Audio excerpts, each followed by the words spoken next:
جو تفتیش کا عمل جاری ہوتا ہے آگے اس میں کیا یہ ضروری ہے کہ اس کے لیے مار پیٹ ہے؟ قانون میں کہیں بھی مار پیٹ کی اجازت نہیں ہے۔ آپ کو سمجھ کہ آپ کو خدشہ ہے کہ پولیس آپ کو گرفتار کرنا چاہتی ہے تو آپ فوری طور پر ضمانت قبل از گرفتاری فائل کریں۔ آپ کورٹ سے ضمانت لینے کے بعد شامل تفتیش ہو۔ اگر ایک بندے کی تفتیش ہو رہی ہے اور تفتیش ہونے کے بعد اس کو پتہ چلتا ہے کہ میری تفتیش اچھے طریقے سے نہیں ہو سکتی تو وہ اس وقت ایس پی کے پاس اپلیکیشن فائل کر سکتا ہے۔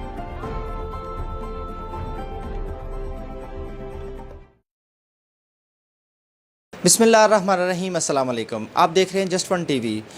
ڈسٹرکٹ بار ایسوسیشن فیصل آباد سے میرے ساتھ دے رہے ہیں اس وقت محمد آصف فاروق کموکا صاحب، ماہر قانون دان ہیں، 14 سال سے پریکٹس ان لا میں ہیں۔ میرا یہ ساتھ اس وقت یہ دیں گے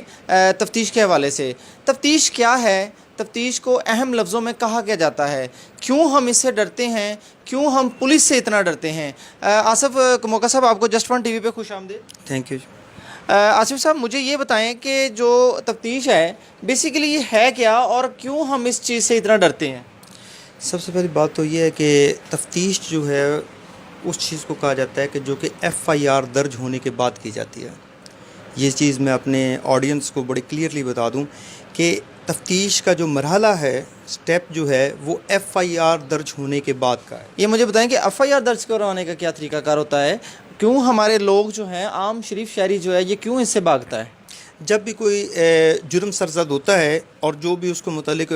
کسی کو اویئرنیس حاصل ہوتی ہے تو وہ اس کو اپنی اپلیکیشن اس کو وربل بھی کر سکتا ہے، زبانی جا کے بھی تھانے پہ اندراج کروا سکتا ہے، اور اپلیکیشن کی صورت میں بھی وہ جا کر تھانے میں اندراج کروایا جا سکتا ہے۔ اور اگر آپ کی ایف آئی آر تھانے میں درج نہیں ہوتی، وہ تھانہ نہیں کرتا، تو اس کے لیے باقاعدہ قانون میں ایک آپ کو بائی بی کا جو ہے ضابطہ دیا گیا ہے، اس کے تحت آپ کورٹ سے بھی آرڈر لے کر اپنی ایف آئی آر جو ہے وہ درج کروا سکتے ہیں۔ اب اس لیے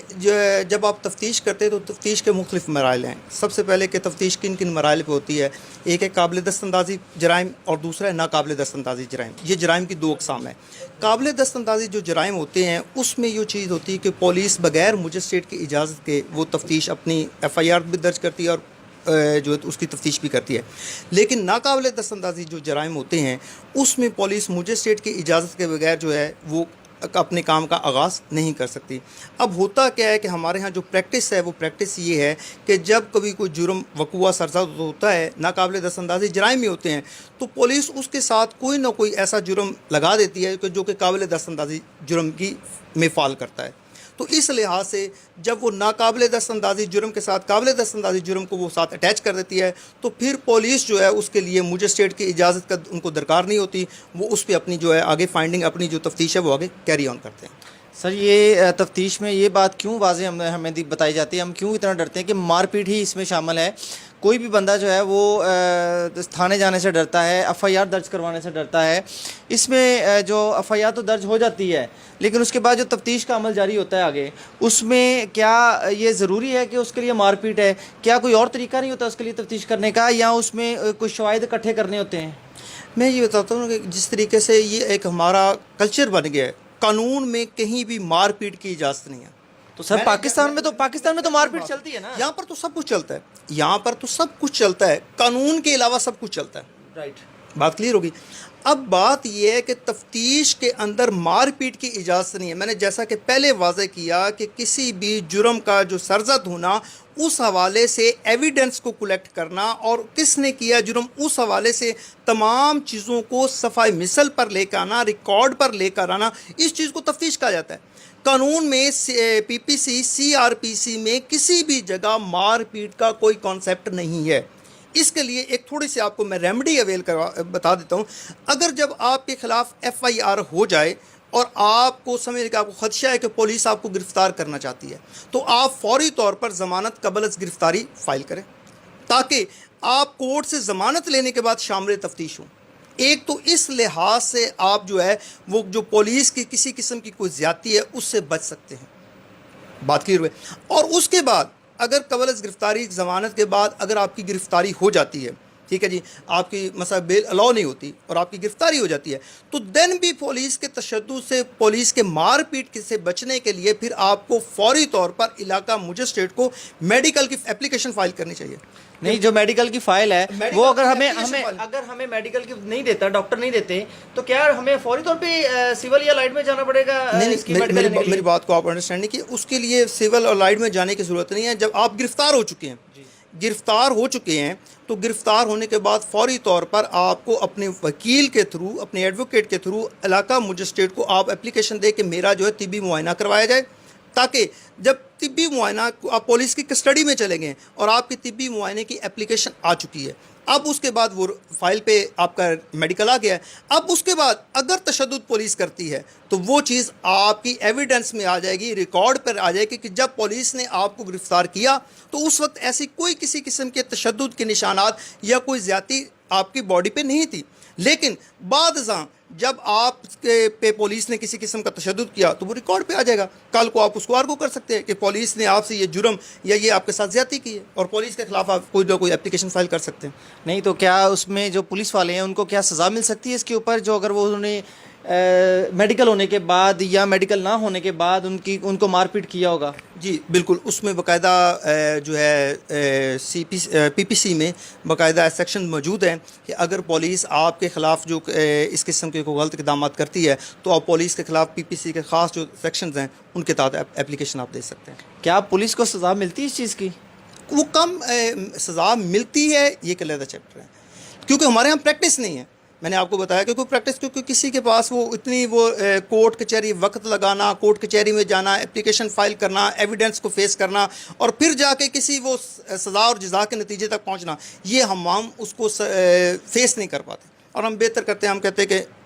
اس کو چھوڑیں، ہم اس کو اگنور کر دیتے ہیں. جو ہمارے ساتھ زیادتی ہوئی ہوتی ہے اس کا ہی نتیجہ ہے کہ وہ چیز پریکٹس کر کے اب وہ ہمارے معاشرے کا کلچر بن چکی ہے. اگر ہم اس پہ سٹینڈ کریں اور ایک دو دفعہ اگر یہ پولیس والوں کے خلاف ہم ایکشن لیں، آپ دیکھیں کہ جس طرح آج کل بے شمار ٹی وی پروگرامز آ رہے ہیں تو ٹی وی پروگرامز پہ وہ ان پروگرامز پہ پولیس کی زیادتیوں کو دکھایا جاتا ہے، ان پہ عوام کو گائیڈ کیا جاتا ہے، عوام کی رہنمائی کی جاتی ہے کہ اگر پولیس آپ سے کوئی زیادتی کرے تو آپ اس کو اپنے رائٹ کے لیے کھڑے ہوں. سر یہ تو بات پھر وہی آ گئی کہ ایک بندہ جو ہے، ایک شریف آدمی ہے، اس کے پاس اتنا ٹائم نہیں ہے، وہ تھانے میں جا کے بامشکل اپنی وہ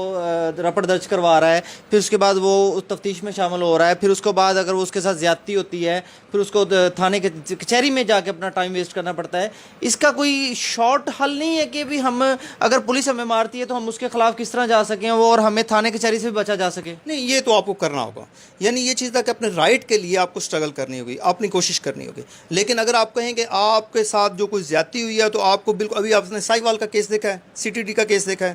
وہ آن دی ریکارڈ سارے معاملات آئے ہیں، ٹھیک ہے، ابھی تک اس پہ کہیں جوڈیشل انکوائری ہو چکی ہیں، کیا کچھ ہو چکا ہے، GTA وہ بن چکی ہے، لیکن کوئی حل نہیں ہے جب تک یہ چیز ہے. اس معاشرے کا المیہ یہ ہے کہ آپ نے جس طرح کے آگے بیان کیا کہ لوگ تھانے میں جانے سے ڈرتے ہیں، میں یہاں تک کہتا ہوں کہ لوگ عدالت میں آنے سے بھی ڈرتے ہیں، کیونکہ یہاں پہ لوگوں کو انصاف کی امید نہیں ہوتی. اس کی وجہ ہے کہ جب ہم مظلوم جو ظلم کو برداشت کرتا ہے، ظلم کو اپنے اوپر سہتا ہے اور پھر آواز نہیں نکالتا، تو اس کا ہی یہ حل ہے، اس کا ہی یہ آج پکچر ہم دیکھ رہے ہیں کہ یہ چیز دن بدن بڑھتے آج یہ ہمارے معاشرے کا قانون نظر نہیں آتا، ناانصافی نظر آتی ہے، کیونکہ ہم اس کے آگے کھڑے نہیں ہوتے، ہم اس کے لیے اسٹرگل نہیں کرتے، ہم اس کے لیے ایفرٹ نہیں کرتے. تو جب ہم اس کے لیے اسٹرگل ایفرٹ کریں گے تو پھر ظلم کرنے والے کو پتہ چلے گا کہ یہ لوگ ہمارے آگے اٹھیں گے، آواز اٹھائیں گے اور پھر وہ چیز کنٹرول ہوگی. تو سر مجھے یہ بتائیں کہ کچھ ہمارے پاکستان میں اس وقت خواتین جو ہیں وہ بھی جو ہے اپنی FIR درج نہیں کروانے جاتی، تو ظاہری بات ہے خواتین بھی اس چیز سے بہت ڈرتی ہیں. تو کیا خواتین کے لیے کوئی ایسا اسپیشل لا نہیں ہے کہ ان کو آپ گھر بیٹھے فیسیلیٹیٹ کر سکیں، یا ان کے لیے آپ قانون جو پولیس ہے وہ ان کو گھر جا کے ان کے معاملات کو ڈیل کر سکیں؟ اس میں باقاعدہ جو پولیس کے اس سے ہٹ کے دیکھو فیملی کورٹس بھی اس کے لیے ہیں. خواتین کے ساتھ جو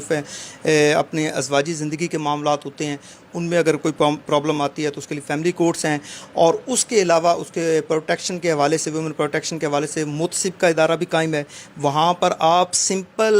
وکلا کے خرچے سے بچنے کے لیے، کورٹ کچہری کے خرچوں سے بچنے کے لیے آپ سمپل ایک سادہ کاغذ پر اپلیکیشن لکھ کے متصب کی عدالت میں اپنی اپلیکیشن فائل کر سکتے ہیں اور اس پہ آپ کو ریلیف ملتا ہے. سر اس میں خواتین بھی تو ہماری جو ہیں وہ نہیں نہ جا سکتی تھانوں میں، ان کے ساتھ بھی تو بہت زیادہ بدتمیزی کی جاتی ہے۔ پچھلے دنوں آپ نے فیصل آباد میں بھی دیکھا کہ تھانہ پیپلز کالونی میں کچھ خواتین کے ساتھ بھی مرد پولیس حضرات نے تفتیش کی ہے، ان کو مردانہ پولیس تھانے میں رکھا گیا، اس پہ کسی نے کوئی بھی جو ہے وہ کچھ نہیں ہو سکا ابھی تک۔ رضوان صاحب، میں نے ایک چیز بات کی نا کہ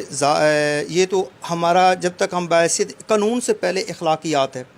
جب تک ہم قانون کی امپلیمنٹیشن اس وقت تک اچھے انداز سے کر ہی نہیں سکتے جب تک ہم اخلاقیات کا معیار بہتر نہیں کریں گے، نمبر 1۔ نمبر 2، اس کے لیے وومن پولیس اسٹیشنز بھی بنائے گئے، کوتوالی پہ ہے، اگر ان کا کوئی پرسنل میٹر ہوتا ہے تو وہ وومن پولیس اسٹیشن جا سکتی ہیں بجائے کہ میلز کی طرف جائیں، تو وہاں پہ بھی ایک ان کے لیے وے آؤٹ ہے۔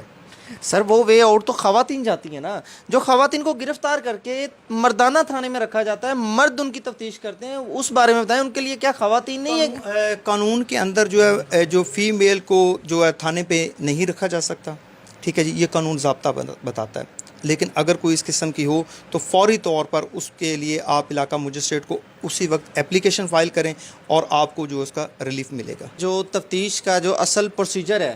یہ ہوتا کیا ہے، اور اس کے جو شواہد اکٹھے کرنے ہوتے ہیں یہ کس طرح کرتے ہیں؟ جب بھی تفتیش کا جو عمل ہوتا ہے وہ ایف آئی آر سے سٹارٹ ہوتا ہے، کہ ایف آئی آر جو ہوتی ہے وہ کسی بھی آپ جو وقوع ہوتا ہے اس کی بابت آپ اپلیکیشن دیتے ہیں، تو اس لیے کوشش یہ ہونی چاہیے کہ آپ جو اپلیکیشن دیں اس میں بالکل حقائق پہ مبنی آپ اگر اپلیکیشن دیں گے تو اسی کے اوپر ایف آئی آر لانچ ہوگی اور اسی کے آگے جو ہے وہ تفتیش جاری ہوگی۔ تو ہمارا پرابلم یہ ہوتا ہے کہ ہم بیسیکلی اپلیکیشن کے اندر بہت سے جو چیزیں ہوتی ہیں جو کہ نہیں بھی ہوئی ہوتی ان کو بھی اپلیکیشن کے اندر جب مینشن کرتے ہیں، اور پھر جب وہ ہماری اپلیکیشن جو ہے وہ ایف آئی آر میں ٹرانسفر ہوتی ہے تو اس کے بعد جب تفتیش کا مرحلہ شروع ہوتا ہے تو اس سے بے شمار جو ہے پیچیدگیاں پیدا ہو جاتی ہیں۔ تو اس لیے ہمیں چاہیے کہ ہم انصاف تک پہنچنے کے لیے بالکل جو حقیقت ہوتی ہے، جو صحیح وقوع ہوتا ہے، صحیح گواہان جو ہوتے ہیں اس کے مطابق ہم اپلیکیشن دیں تاکہ اسی کے مطابق ایف آئی آر ہو اور اسی کے مطابق تفتیش ہو۔ سر آپ نے گواہان کی بات کی ہے، مجھے یہ بتائیں کہ ایک خاوند اور ایک بیوی کی لڑائی ہے، اس میں وہ جو تفتیش کرنے والا ہے وہاں پہ کیا گواہ ہوں گے؟ اگر ایک بندے نے قتل کر دیا ہے ایک گھر میں، وہاں پہ صرف 2 افراد ہیں، وہ گواہ کہاں سے لے کے آئے گا؟ اس کے لیے یہ ہوتا ہے سرکمسٹانشل ایویڈنس بھی ہوتی ہے، ٹھیک ہے نا۔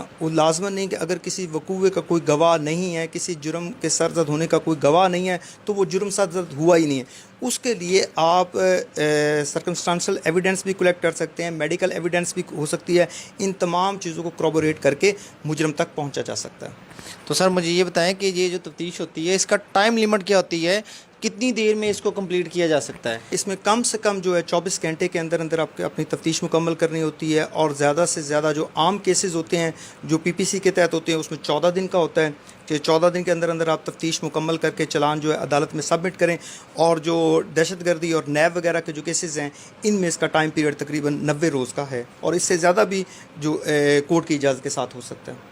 تو سر یہ جو کمپلیٹ ہونے کے بعد 173 کی رپورٹ کے بعد اس کا فردر کیا آگے ہوتا ہے؟ کیا یہ آگے اس کو جیل بھیج دیا جاتا ہے یا اس کو بری کر دیا جاتا ہے؟ اس کا مجھے تھوڑا سا ہمارے ویوز یہ جاننا چاہ رہے ہیں، ان کو کلیئر کر دیں ہم، یہ ہے کیا یہ؟ اب اس میں آپ کو یہ بتانا چاہتا ہوں کہ جیسا کہ پہلے میں نے کہا کہ جب ایف آئی آر ہو جاتی ہے نا، تو ایف آئی آر ہونے کے بعد جو چیز ہے پولیس جو ہے ایویڈنس کو کلیکٹ کرتی ہے، اس تمام ایویڈنس کو کلیکٹ کرنے کے حوالے سے پولیس اپنی تمام ڈائری مکمل کرتی ہے جسے کہ ضمنیہ کہا جاتا ہے۔ پولیس وہ تمام حقائق، تمام واقعات، تمام ایویڈنس کو اپنی وہ ضمنیوں میں لے کر آتی ہے۔ وہ ضمنیہ مکمل کرنے کے بعد جو ہے وہ اپنی 24 گھنٹے کے اندر یا زیادہ سے زیادہ 14 دن کے اندر جو ہے وہ اپنا جو چلان ہے وہ عدالت میں سبمٹ کرتی ہے۔ اب اس میں 161 کے جو ضمنیوں کے اندر وہ تمام جو گواہان ہیں ان کے جو بیانات ریکارڈ کرتے ہیں وہ اس کو 161 کے بیانات کہا جاتا ہے، ٹھیک ہے۔ وہ اور اگر آپ مجسٹریٹ کے سامنے دیتے ہیں دوران تفتیش، آپ مجسٹریٹ کے سامنے کوئی بیان دیتے ہیں جس پر ملزم کے بھی سائن ہوتے ہیں، مجسٹریٹ کے بھی سائن ہوتے ہیں، اسے 164 کا بیان کہا جاتا ہے۔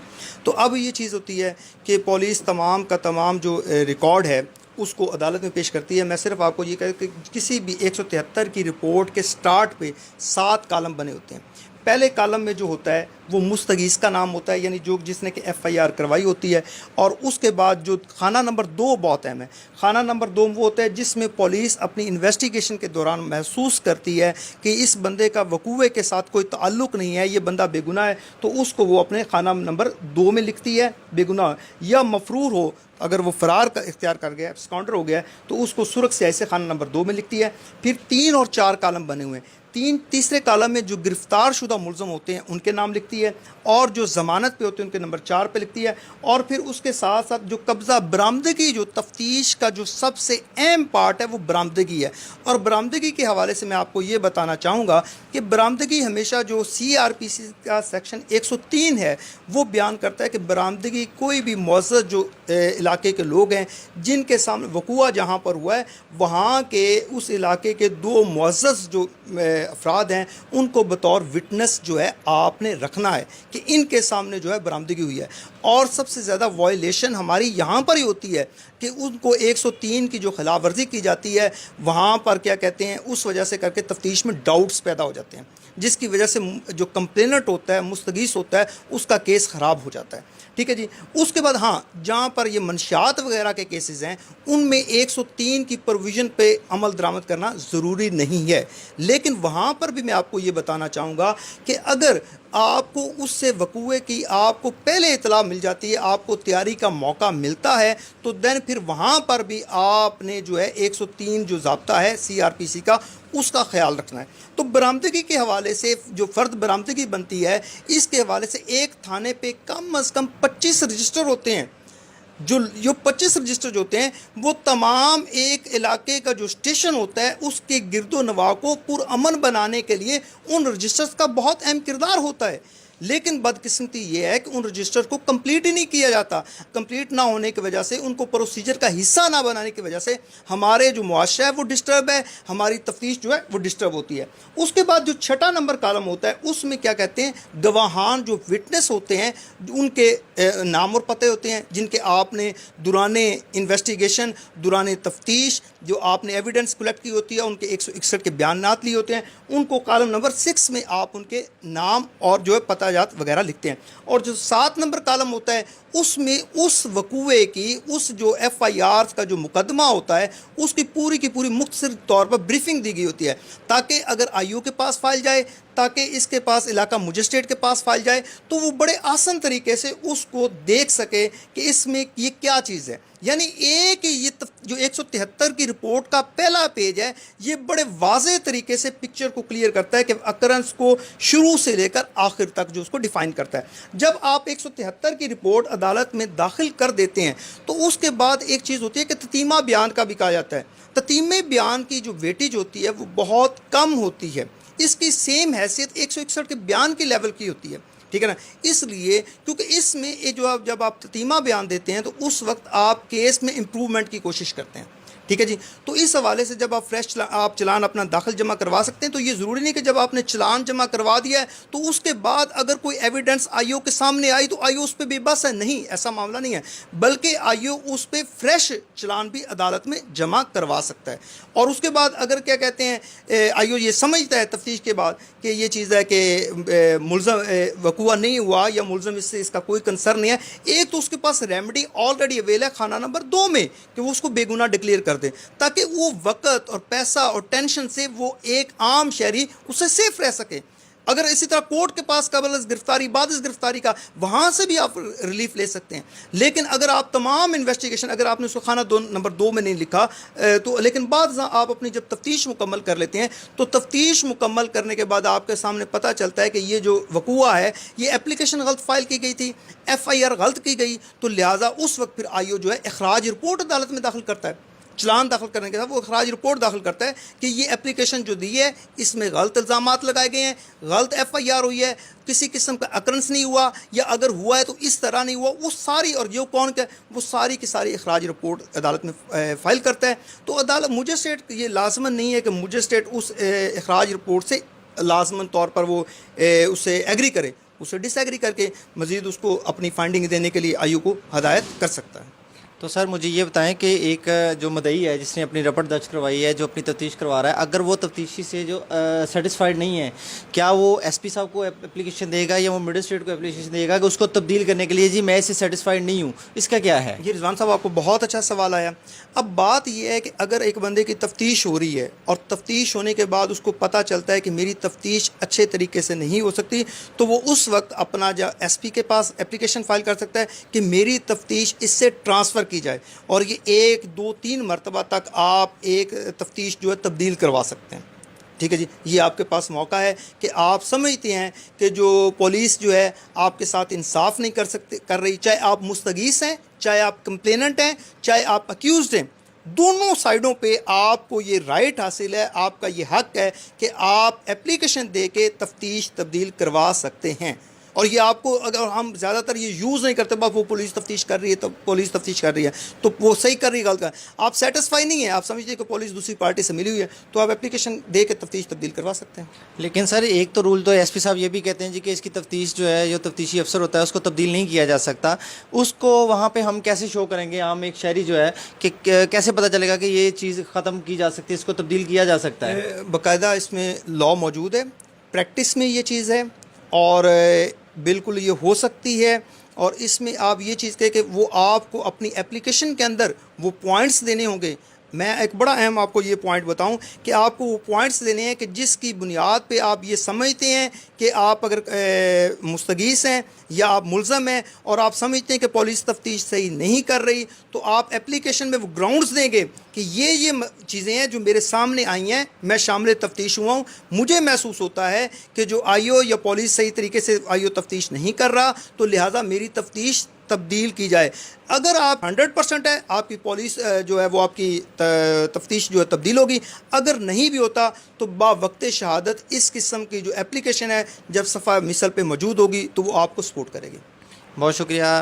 آصف کموکا صاحب میرے ساتھ ڈسٹرکٹ بار ایسوسیشن فیصل آباد سے. ہمارا موقف تھا تفتیش ہے کیا، تفتیش پہ ہم نے سب کمپلیٹ بات کی. بہت شکریہ، اللہ حافظ.